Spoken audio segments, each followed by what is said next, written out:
നമസ്കാരം. T20 Indian ടീമിന്റെ പുതിയ ക്യാപ്റ്റനെ കുറിച്ചുള്ള ചർച്ചകൾ ചൂടുപിടിക്കവേ മലയാളി സൂപ്പർ താരം സഞ്ജു സാംസണിന് പിന്തുണയുമായി മുൻ ഇതിഹാസ താരം രവി ശാസ്ത്രി കൂടി എത്തുന്നു.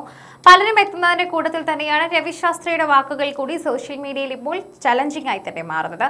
പലരും പലരുടെ പേര് പറയുന്നുണ്ട്. ശരിക്കും പറഞ്ഞു കഴിഞ്ഞാൽ സൂര്യകുമാർ യാദവിന്റെ പേരിനോടൊപ്പം തന്നെ ശ്രേയസ് അയ്യറിന്റെ പേരും അതുപോലെ തന്നെ ഇപ്പോൾ ഇത് സഞ്ജുവിന്റെ പേരും കേൾക്കുന്നുണ്ട്. സൂര്യകുമാർ യാദവിന്റെയും ശ്രേയസ് അയ്യറിനെയും പോലെ തന്നെ അത്ര എത്തിലേക്ക് ഉയരാൻ സഞ്ജുവിന് സാധിച്ചു എന്നതാണ് അഭിമാനിക്കാവുന്നത്. സൂര്യകുമാർ യാദവിന് ശേഷം നായക സ്ഥാനത്തേക്ക് സഞ്ജു തീർച്ചയായും നല്ലൊരു ഓപ്ഷനാണെന്ന് അദ്ദേഹം ചൂണ്ടിക്കാട്ടുകയും ചെയ്തു. ഇതിന്റെ കാരണങ്ങളും മുൻ കോച്ച് കൂടിയായ ശാസ്ത്രി വിശദീകരിക്കുകയാണ്. അധികം വൈകാതെ തന്നെ സൂര്യയെ നായക സ്ഥാനത്ത് നിന്നും മാറ്റിയേക്കുമെന്നാണ് സൂചനകൾ. ജൂലൈയിൽ ഇംഗ്ലണ്ട് 5 T20കളുടെ പരമ്പരയിൽ ഇന്ത്യ കളിക്കുന്നുണ്ട്. ഈ പരമ്പരയ്ക്ക് ശേഷം പുതിയ ക്യാപ്റ്റനെ കുറിച്ചുള്ള ചർച്ചകൾ നടത്തുമെന്നായിരുന്നു കുറച്ചു മുൻപ് PCCIയുമായി ബന്ധപ്പെട്ട വൃത്തങ്ങൾ അറിയിച്ചത്. ICC റിവ്യൂ എന്ന ഷോയുടെ പുതിയ എപ്പിസോഡിൽ സഞ്ജിത് ഗണേഷനുമായി സംസാരിക്കവെയായിരുന്നു ഇന്ത്യൻ നായക സ്ഥാനത്തേക്ക് സഞ്ജു സാംസണിനെ പിന്തുണച്ച് രവി ശാസ്ത്രി സംസാരിച്ചത്.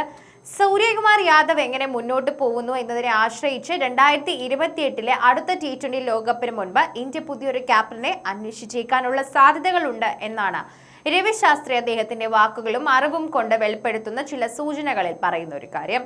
രാജസ്ഥാൻ റോയൽസിനോടൊപ്പം നേരത്തെ കൈവരിച്ചിട്ടുള്ള നേട്ടങ്ങളിലൂടെ സഞ്ജു സാംസൺ ഈ റോളിലേക്ക് അവകാശവാദം ഉന്നയിച്ചിരിക്കുകയാണ്. അദ്ദേഹം ഇപ്പോൾ ടീമിലെ സ്ഥിരം സാന്നിധ്യമായി മാറിയിരിക്കുകയാണ്. മുൻനിര വളരെയധികം അപകടകാരിയായി മാറുകയും ചെയ്തിരിക്കുന്നു. അടുത്ത 2-3 വർഷത്തിനുള്ളിൽ സഞ്ജുവിൽ നിന്നും നിങ്ങൾ കാണാൻ പോകുന്നതിന്റെ തുടക്കം മാത്രമാണ് ഇതിനെ ഞാൻ കാണുന്നത്. രവിശാസ്ത്രി വിശദമാക്കിയ വാക്കുകളാണിത്.